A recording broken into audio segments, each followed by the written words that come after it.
DONJR. Check them out. And with that, joining me now, Article 3 Project founder, Mike Davis. Mike, good to have you back on the show, buddy. How are you doing? Doing well, and thank you for having me back on, Don. What a victory on November 5th. That was a big one, but obviously a lot to still go through. A lot of resistance being put up by the swamp. First of all, I'd love to get your reaction to the Kash Patel pick and ultimately the path to confirmation for Kash. I love the Kash Patel pick. As I told your dad, we will get him confirmed. He's gonna have a battle in the Senate, but I think ultimately the Senate Republicans will all fall in line because they will see that Kash Patel is a highly qualified, highly competent national security official. He was a public defender. He was a national security prosecutor, including an award-winning national security prosecutor in the Obama Justice Department. So if the Obama Justice Department was giving him awards for his work, he can't be too bad. He worked on the House Intel Committee, a top aide to Devin Nunes. Kash played a big role in uncovering Crossfire Hurricane. He worked in the Office of Director of National Intelligence in a senior role. He worked on the White House National Security Council in a senior role. He was the chief of staff in the Pentagon. No one can say that Kash Patel is not qualified to serve as the next FBI director, and that should be the standard for the Senate. The president gets to pick his team, and as so long as his nominees are qualified, and Kash certainly is qualified, his nominees for the executive branch are qualified, the Senate should presumptively confirm those nominees unless those nominees are disqualified from their personal misconduct. And just because a senator may have a policy disagreement or a personality disagreement with a nominee, they should still vote to confirm the president's nominees. And if they're disqualified for some personal reason, it's the obligation of the senator to come forward with clear and convincing evidence that they're disqualified. Otherwise, they should vote to confirm these nominees. I know my former boss, Chuck Grassley, is going to make sure that Kash Patel gets a fair hearing on the Senate Judiciary Committee. I know Grassley's top staff they're huge fans of Kash Patel, and I expect Kash Patel is going to get confirmed and be the next FBI director. Okay, so you obviously, and people who you just sort of said it, you've worked on these processes.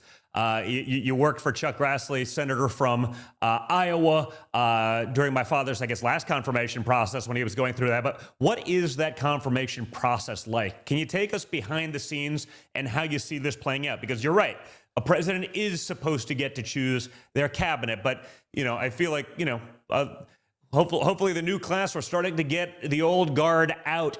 At least the old guards that don't understand the America First sort of movement and what my father, has as a mandate from the American people.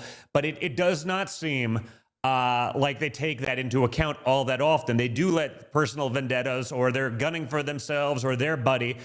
Take us through that process, and how do you get some of these guys across the line when you have, let's call it a 3-seat majority in the Senate? You can't really lose a lot of Republicans, and the Republicans, let's just say, they don't do what the Democrats do and just get in line. I have a lot of experience working on nominations for a president. I worked in the Bush 43 White House on nominations. I worked in the Bush 43 Justice Department on nominations. I led Justice Gorsuch's outside confirmation effort when your dad nominated him to the Supreme Court in 2017, and then I served as the chief counsel for nominations on the Senate Judiciary Committee for then chairman and returning chairman Chuck Grassley. And my second day on the job is when I inherited the nomination hearing for Chris Wray for the FBI. And I remember everyone on both sides of the aisle was all spun up about Russian collusion. And I said at the time, this doesn't make sense. Collude to do what? This does not make sense at all. And people, of course, said, the new guy must be a Russian asset, because I dared to raise questions. But I think that what Senate Republicans can learn from this process, they made a big mistake last time, right? They made a big mistake when they allowed Democrats to hobble President Trump's presidency the first time with this Russian collusion nonsense. And this is the chance for Senate Republicans to fix this by confirming President Trump's nominees to the Justice Department: Pam Bondi, Todd Blanche, John Sauer for Solicitor General, Kash Patel for FBI Director. Kash Patel is exactly who President Trump and this country needs. We had an election, a referendum on this weaponization of our law enforcement and intel agencies, and President Trump won in a landslide. The American people heard the allegations, they heard the evidence against President Trump, and the American people rendered our verdict on November 5th, and they gave President Trump a mandate to bring sweeping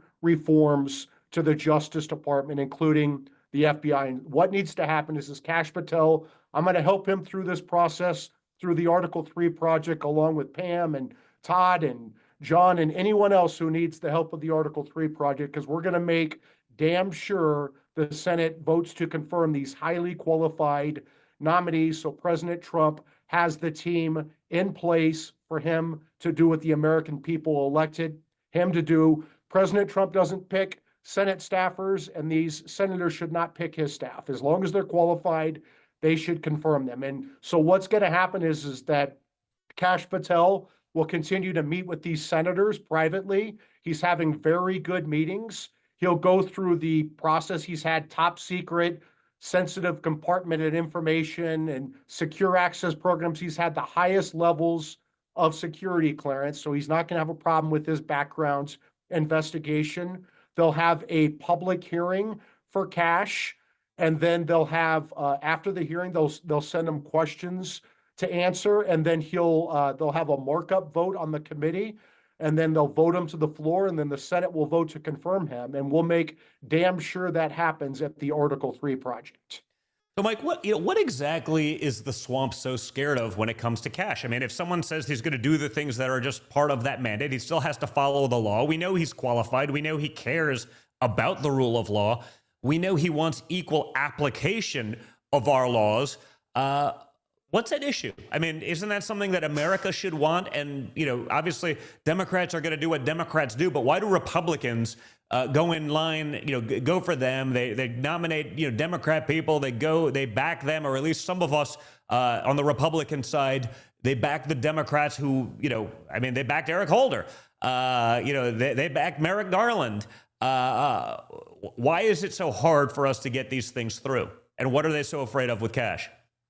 Because I think they're afraid of the fact that the Attorney General, the FBI Director, they report to the President of the United States, who's accountable to the American people. There's not an independent Justice Department. There's not an independent FBI. That is the most terrifying thought imaginable, that you have these agencies who think they're not accountable to the American people through the duly elected President of the United States. They say the deep state is a conspiracy theory, then they actually come out and advocate for a deep state. They advocate for a Justice Department, unelected, unaccountable career bureaucrats in the FBI who are not accountable to the American people through the President of the United States. And what they're afraid of is that Kash Patel is going to go in there and clean out the corruption and the rot at the FBI, particularly in the FBI's leadership, the director level, the deputy director level, the assistant directors, including the assistant directors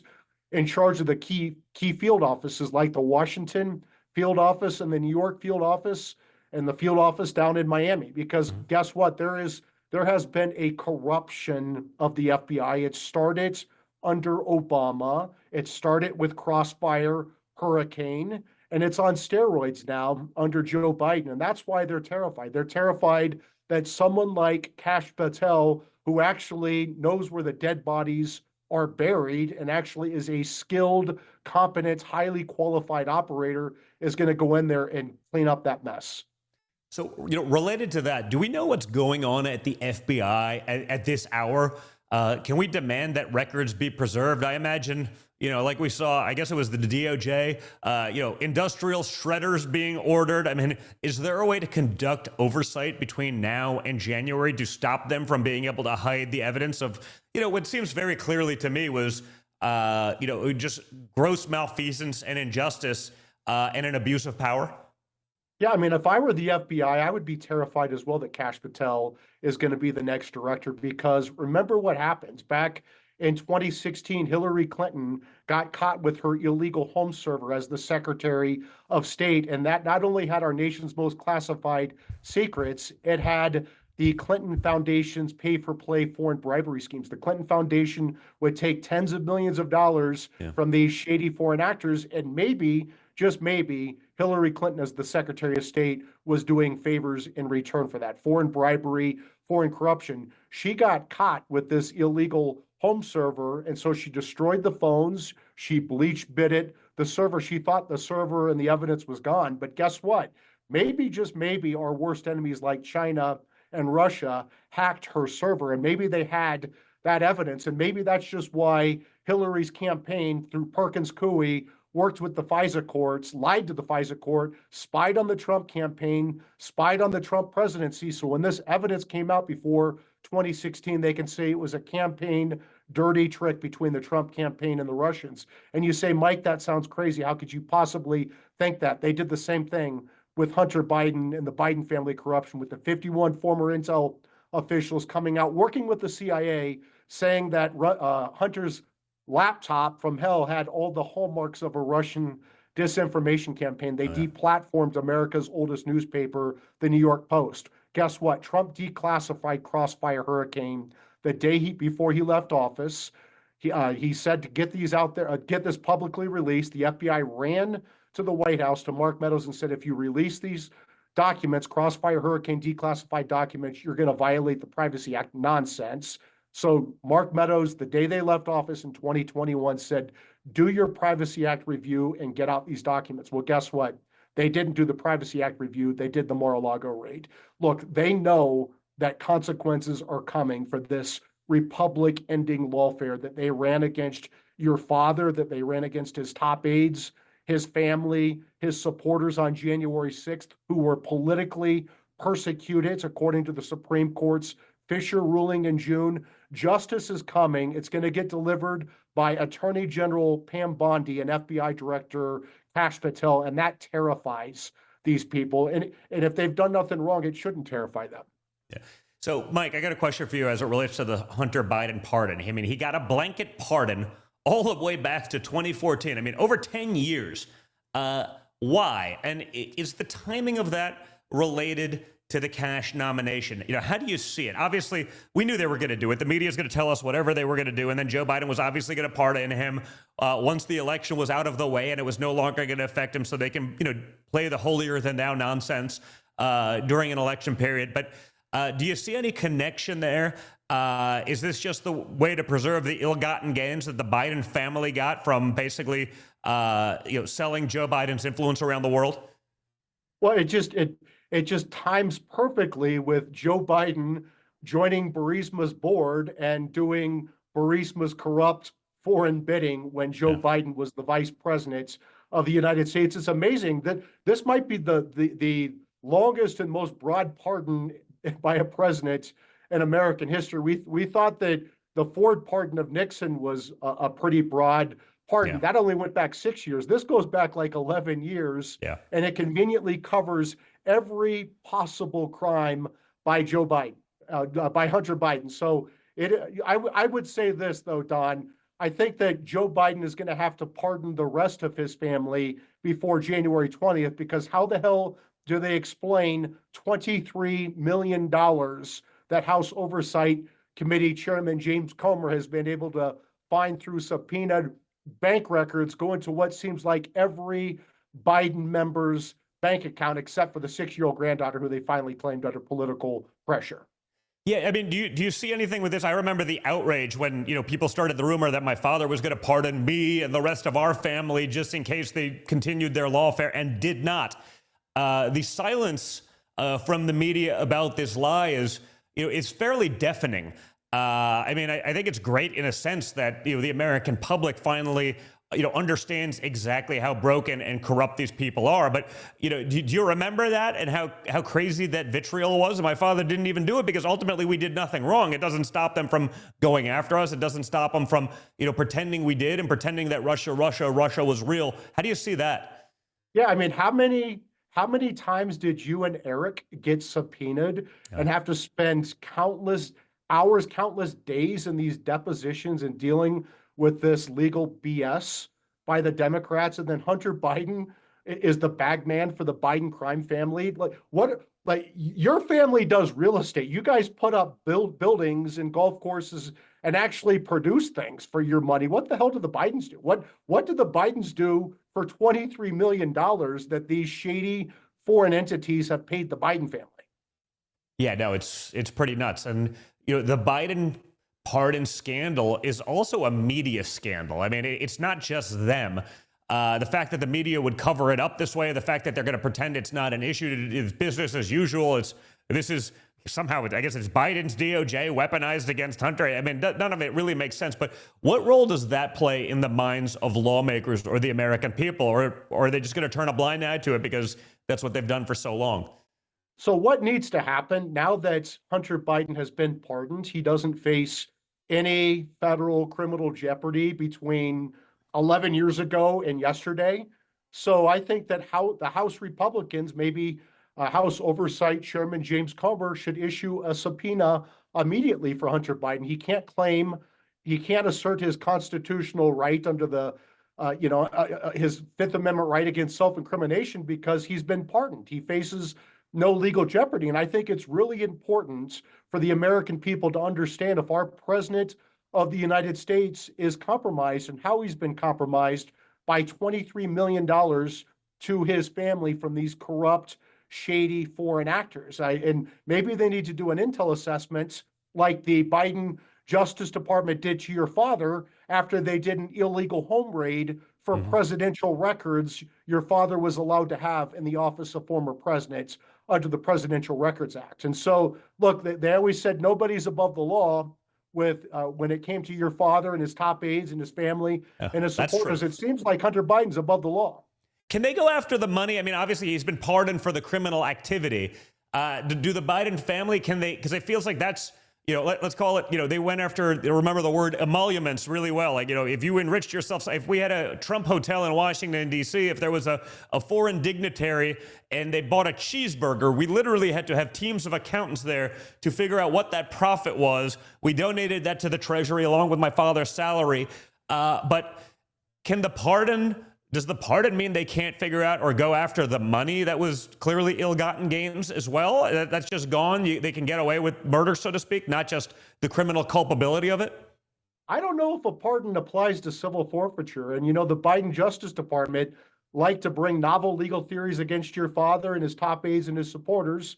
So, maybe we should bring this novel legal theory against Hunter Biden to get back the $23 million that the Bidens got from. And let's talk about the Trump Hotel in D.C. Remember, that was the old post office. It was a total dump, and it was the Obama General Services Administration that awarded that lease to the Trump organization. So, I mean, it's pretty amazing that Obama was in on this scam, apparently. Yeah, I mean, does this pardon, because I think it certainly does, but in your mind, what does this pardon do for what I think we should do on January 20th at 12 o'clock and 1 second, pardoning, all the clearly the nonviolent J6ers who have had so many of their rights violated? I mean, does this negate? I mean, it won't stop them, but does it negate the insanity that you'll see from the media when you do that for people who are nonviolent offenders who've been in jail for 3 years, 4 years without due process? What do you see happening there? I've always advocated that your dad should pardon almost all of the January 6th defendants immediately. And then for the people who were violent, commute their sentences down to a reasonable sentence. No. Nothing that happened on January 6th calls for a 22-year prison sentence, especially when the Biden Justice Department let the much more deadly and destructive BLM and Antifa rioters cause $2 billion in damage, killed a dozen people, and not a damn thing happens to them, I'll start crying about what happened on January 6th. I'll start crying about Hornman scaring senators and their staffs hiding under their desk when the Biden Justice Department cares about BLM and Antifa. So, Mike, with all of that, what's the roadmap as you see it over the next month and beyond? On the FBI specifically, Wray, will he have to resign or be fired? What's the process like beyond that? For confirmation, some of the other guys. How does that work? How can we effectuate it? Because it seems like the people certainly don't want him there. But you already see the left sort of, getting in the trenches, trying to lock in these guys who are clearly, against anyone who's America first. Just look at who they've targeted, and who they've conveniently ignored, and who they turned into terrorists, and the actual terrorists they just let do their thing. What do you see happening there, in the next month and beyond, and let's call it in the first 100 days of my father's presidency? I would say to FBI Director Chris Wray, you could either bow out gracefully and move on to your next phase of your life, or you can get fired, and that will certainly get upheld by the Supreme Court of the United States under the president's Article 2 power in the Constitution. Under the statute, the FBI director does not have a 10-year term. He has an up to 10-year term, and the reason Congress did that is because after J. Edgar Hoover, Congress did not want an FBI director in there for decades with entrenched power because it led to tyranny. So the president can hire and fire the FBI director anytime he wants. That's his Article 2 power under the Constitution. Well, Mike, thank you. I know you had a heart out. Really appreciate everything that you do, and look forward to having you back on because it's going to be some interesting times right now. So appreciate it, and we'll see you soon. Thanks, Don. All right, guys.